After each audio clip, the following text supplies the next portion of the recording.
Previously in Hedge Knights, the inner courtyard of the keep was walled up to protect it from wildlife so that the farms could expand outwards as the grounds became purified. The Adlets cycled between working on the boundary wall and recovering from pollution and made great strides towards enclosing their glade with walls. Strange feral creatures showed up in the glade. Megahoof and Orelko protected everybody by putting the creatures down. Episode 30: Green Gardens. Many of the Adlets were still recuperating from their exposure illnesses on Sapo's strict orders. They passed the time by playing games, grooming the bison, and sharing stories with one another.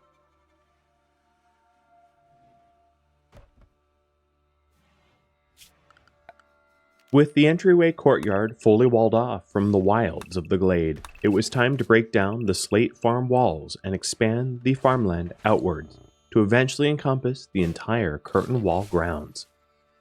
The walls penning in the bison would remain for now, but the hope was to include an open grazing pasture for them once more of the lands were made safe by the trees. Lazarus and Sapo were eager to plant Double Strand as early in the growing season as possible to give it a chance to mature before next winter, but they were also excited for Gossypium too, hoping that Klein's weaving skills would provide them with clothing that better protected them from smog and blighted soils.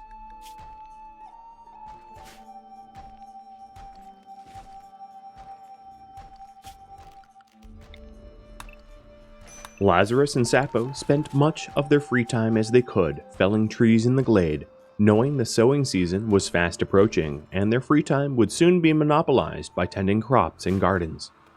They cut so many trees that there was no longer space to even keep the raw wood, so they decided to use the shelving for fungus that was currently emptied as a temporary place to stock the wood before being processed on the trestle.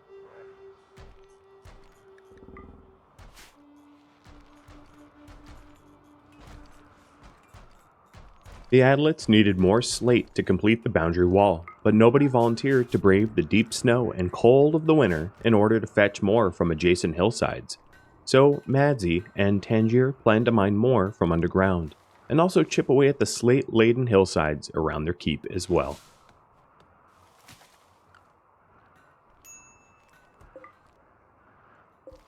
Tangier and Madzi were not only sourcing slate from underground, but they were collaborating on a little project together as well. Madzi suggested that instead of just mining out long tunnels for slate, coal, and iron, she proposed including an underground room the Adlets could use in case of danger, like how Klein described some of the cave systems back in Pennacook. Tangier thought it was a great idea, and the two would occasionally work on the underground shelter together while also excavating slate. Tangier wasn't sure how to go about making the shelter inhabitable, like being able to provide air, water, or even perhaps an escape tunnel, but Madzi was enthusiastic about the project, so even if it wasn't viable, it did offer her an outlet for her imagination. Tangier did have one rule for Madzi, however, and that was to make sure she didn't tell Shellbelt or Bash about the shelter, as she didn't want either of the boys to play deep underground, as they were not old enough to understand how to be safe. Madzi was precocious, but Bash and Shellbelt were too young and rambunctious for rules like mine safety.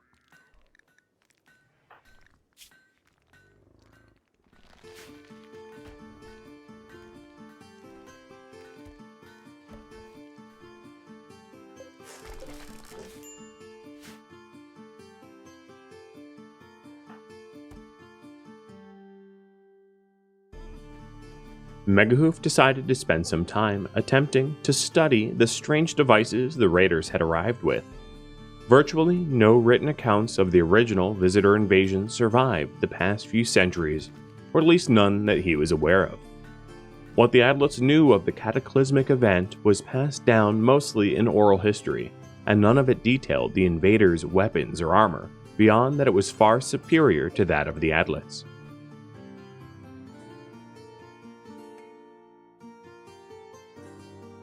The pieces Megahoof had to study didn't even look like weapons or armor, but instead more like parts of something they were working to construct, but he and the other Adlets had interrupted their construction. He speculated the attackers had intended to use the pieces to construct something that would be more effective at destroying the keep than just arrows, axes, and swords. But he hadn't any idea how the pieces fit together, and without a final design, there was no way of figuring that out either. Megahoof let the others know that he couldn't make heads or tails of what the devices were, but he'd dwell upon it like a puzzle to be solved gradually over time. He did mention, though, that he thought it was parts of some sort of weapon they hadn't seen before, so it was quite likely they were under threat of something new, so to be vigilant.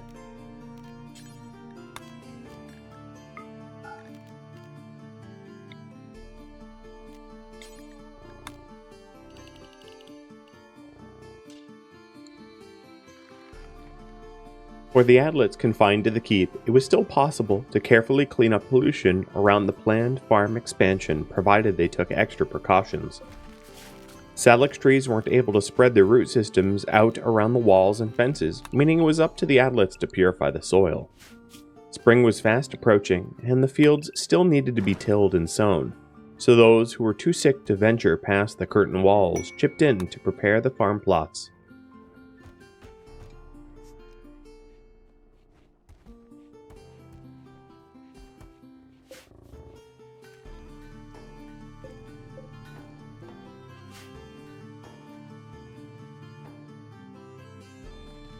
Tangier told Megahoof about the underground room that she and Madzi were excavating in hopes he had an idea about how to design it in such a way that if they had to enclose it from the mineshaft entrance, they could eat stockpiled food, drink water, and breathe fresh air. Megahoof was caught off guard by the question, but still responded that he'd think about how to make that possible. He asked to be given a tour of the project, and Tangier said that Madzi would be delighted to. It was Madzi's idea after all, again catching Megahoof off guard.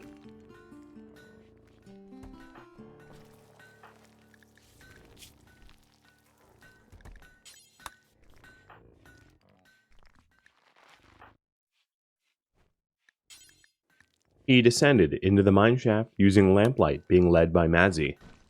The mine forked into 3 different tunnels, all in search of richer veins of iron and coal. In one of the forking tunnels, there was a small entrance that most adult adlets would struggle to enter, presumably with the idea that even if raiders did find the entrance, they'd likely not fit, as the visitors were considerably larger than adlets. After crawling a few meters, the entrance passage opened up into a small room, about the size of a bedroom or so, braced with multiple timber props.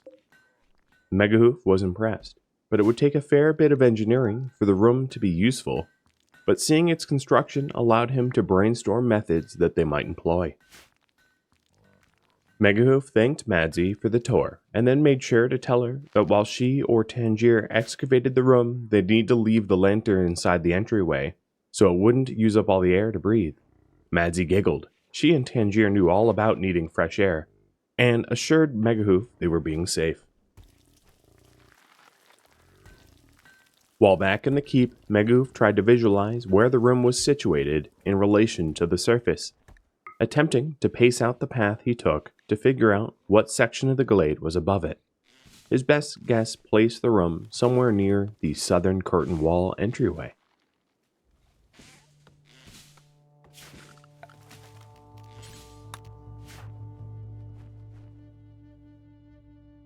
After spending almost 2/3 of the winter season cutting down trees for the piers and bridges, Sapo figured enough trees had been felled and would tell Lazarus and the others that if they needed wood, all they needed to do is fetch it from the hillsides.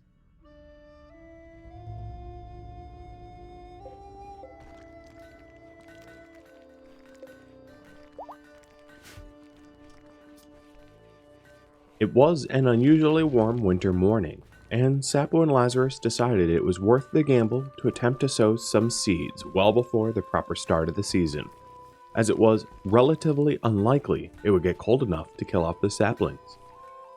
Unfortunately, not all the newly purified fields were tilled, so they requested help to prepare the farmland for crops to take advantage of the warm spell.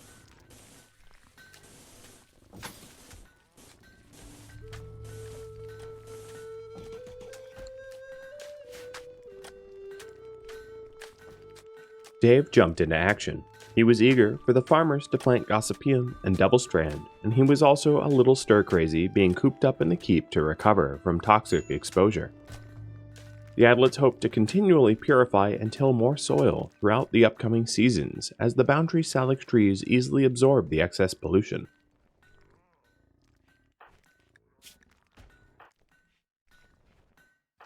Due to the lack of medicine to act as a stabilizer, the ambrosia rotted beyond usage, an unfortunate loss but also unavoidable. Sapo and Lazarus planned to significantly expand the healroot plots heading into spring to help stockpile medicine so they'd have enough medicine and tea to process whatever ambrosia the glade would supply.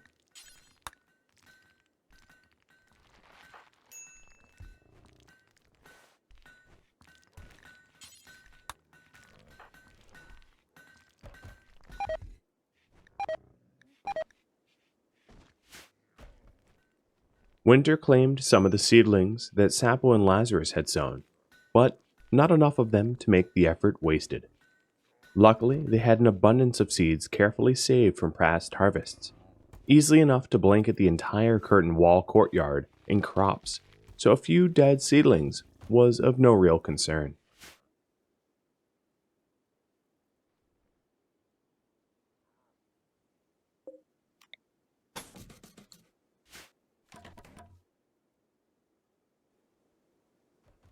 The northwest section of the boundary wall was nearly finished, a milestone the masons and constructors were eager to meet.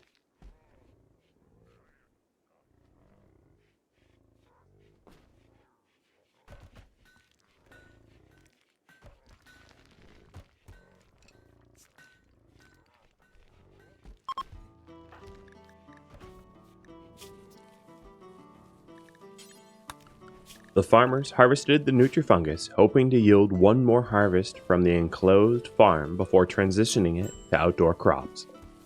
The bisons had been eating stockpiled hay in response to the fungus shortage, so the farmers let the others know there was fungus to line the troughs and to pull the hay out, as it took far longer to spoil.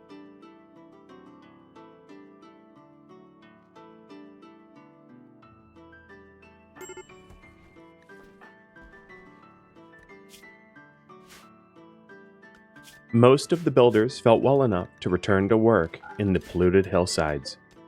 Looking out from the keep to see walls surrounding the distant hillsides was certainly strange and awe-inducing. Keeping raids and pollution at bay was an incredibly labor-intensive task, but a necessary one if their glade was to ever be useful in feeding and sheltering a larger community than their own.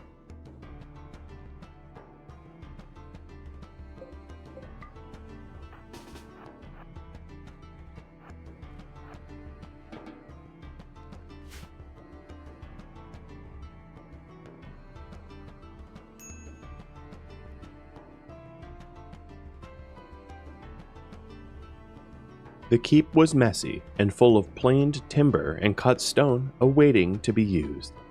The farm fields were partially tilled, the boundary wall partially built. The keep was in a state of disarray as a result of so many projects going on all at once.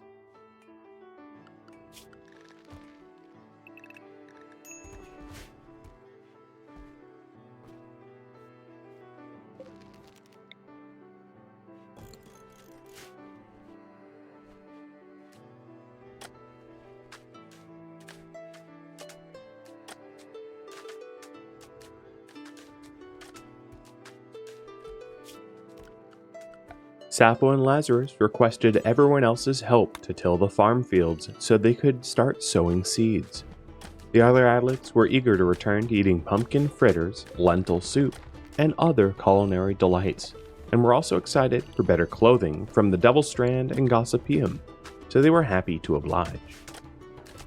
After just a few short hours, they managed to till the entire newly purified fields, allowing the farmers to plan out the plots and get sowing, hoping the frosts would stay at bay.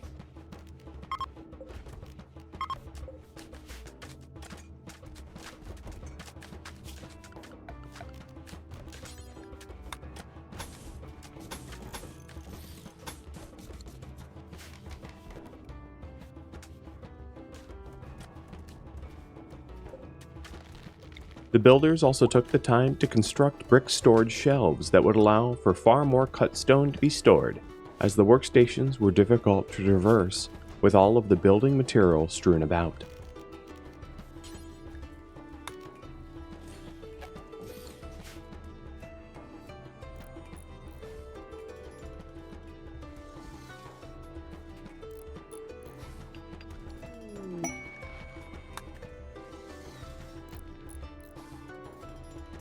Once the storage shelves were built, everyone rallied to haul the timber and stone to their proper shelves, making the keep safer and tidier.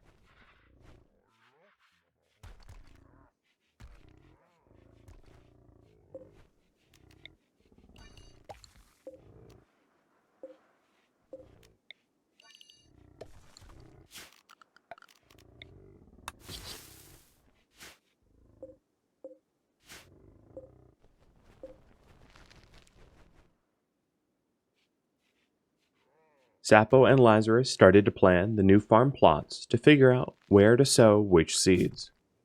With everyone helping to haul away the old slate blocks and till the fields, the farm was ready far sooner than they had anticipated. They worked around some of the pre-existing plots, like the apple and griffinberry trees, as well as the wheat and heel root that had survived the winter. They planned on additional mackey fields as well, but figured that could wait for more soil to be cleaned and tilled.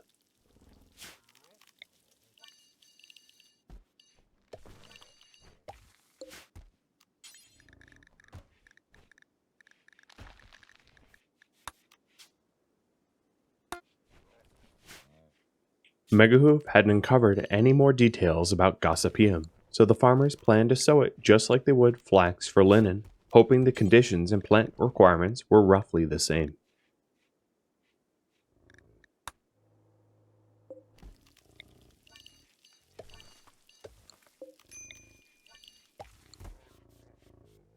As spring fast approached, Megahoof spoke with the other Adlets about who might want to travel to the ruins that Madzi had potentially indicated on the map. The Adlets were worried that because they needed to travel southbound to reach the ruins, there wouldn't be any salix glades in order to rest and recover from pollution. They weren't sure how long it would take for the Gossypium to grow, and even if it did, there'd be no way to fashion protective clothing for the massive bison to wear, so whoever went to the ruins would have to haul their own provisions themselves. The concerns were valid enough that everyone agreed to put the exploration trip off until better clothing could be tailored to protect from pollution, because without it, the mission was almost certainly going to fail.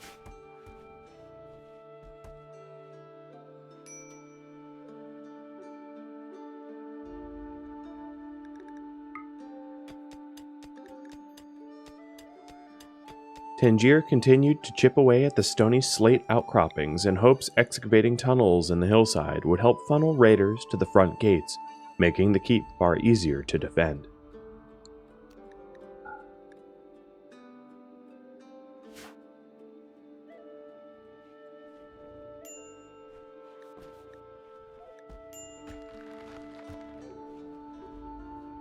Midnight marked the final day of winter. Soon the Adlets would be celebrating the spring advent. Year after year, the scrappy band of Adlets added new members to their community. Refugees, children, and most recently Klein, the oldest of the Adlets by many decades. For the squires, the advent was bittersweet. They longed to reconnect with Hillenora Island and share their story with family back home. Long-distance travel was dangerous and difficult, but hopefully their community would be able to mitigate some of the risk with better clothing. The community also needed more books for research, as Megahoof ran out of reading material and their progress had all but stagnated. The Adlets wanted to see if it was possible to transplant salix trees back to Hillenora Island as a way to help purify their island, but hauling salix trees by hand without the help of bison seemed impractical, bordering on impossible.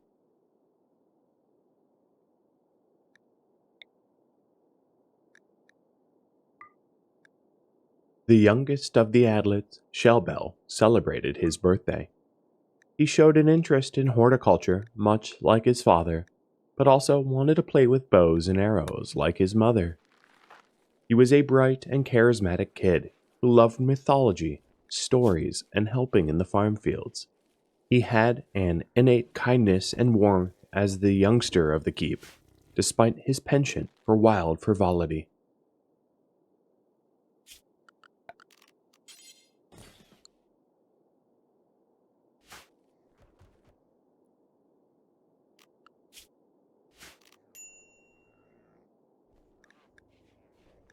The final day of winter was cold and foggy, dreary weather to be working on the walls. The builders regretted not requesting Lazarus to make warmer parkas or cloaks. It wasn't the coldest day of the winter, but the cold and clammy fog had a way of permeating the layers of linen clothing the Atlas wore.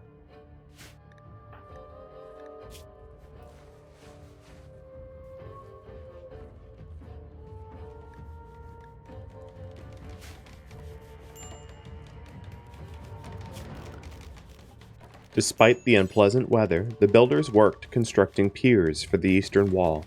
Nobody enjoyed wading through the marsh, driving pylons into the muck, but it had to be done. They worried about how susceptible the walls would be to wildfires and raids, given huge sections were made of dry timber, but they had little choice but to take the risk.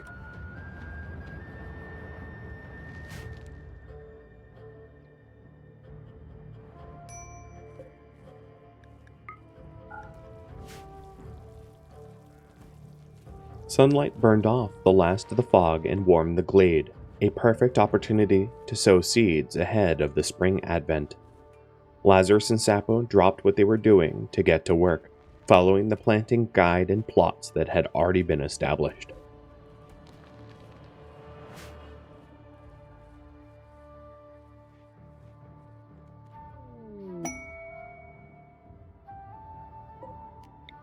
A beautiful aurora danced across the clear night sky, the clearest it had been in many weeks.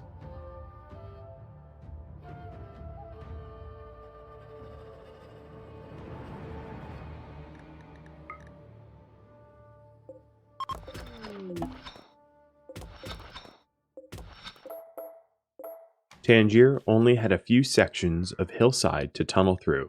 Soon she'd be finished with her plan to funnel attackers to the main gate, rather than to block them off entirely, likely resulting in breached walls and gates set ablaze.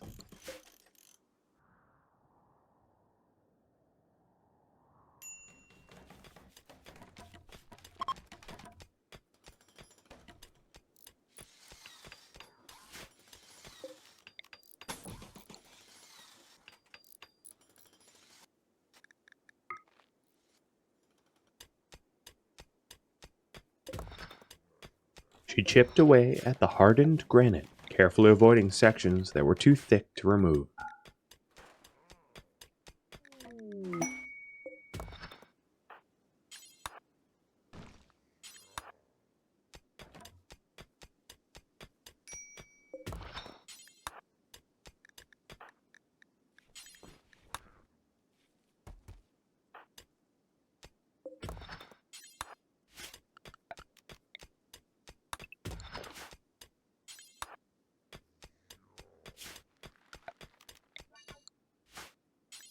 Tangier tunneled throughout the night, making sure that raiders would have a far more difficult time traversing the terrain funneled towards the main gate. Her efforts were complete, and it was time to celebrate the advent.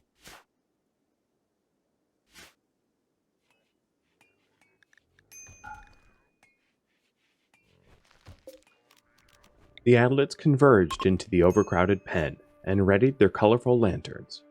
Megouv spoke about their perseverance and fortitude, taking time to appreciate each and every individual and how significant they contributed to the group. The lanterns were released and lit up the sky with flickering pastel colors. Thank you for tuning in to episode 30 of Hedge Knights Green Gardens. If you would like to support me as a content creator, please consider liking, subscribing, and sharing this content with your friends. If you would like to support me directly, a link to Patreon can be found in the description of this video. If you would like to join my gaming community on Discord and take part in community events and discussions, a link to Discord can be found there as well. Thank you so very much for watching, and a special thank you to my Patreon patrons, Twitch subscribers, and viewers like you that support the channel. I hope you enjoyed this episode. Farewell.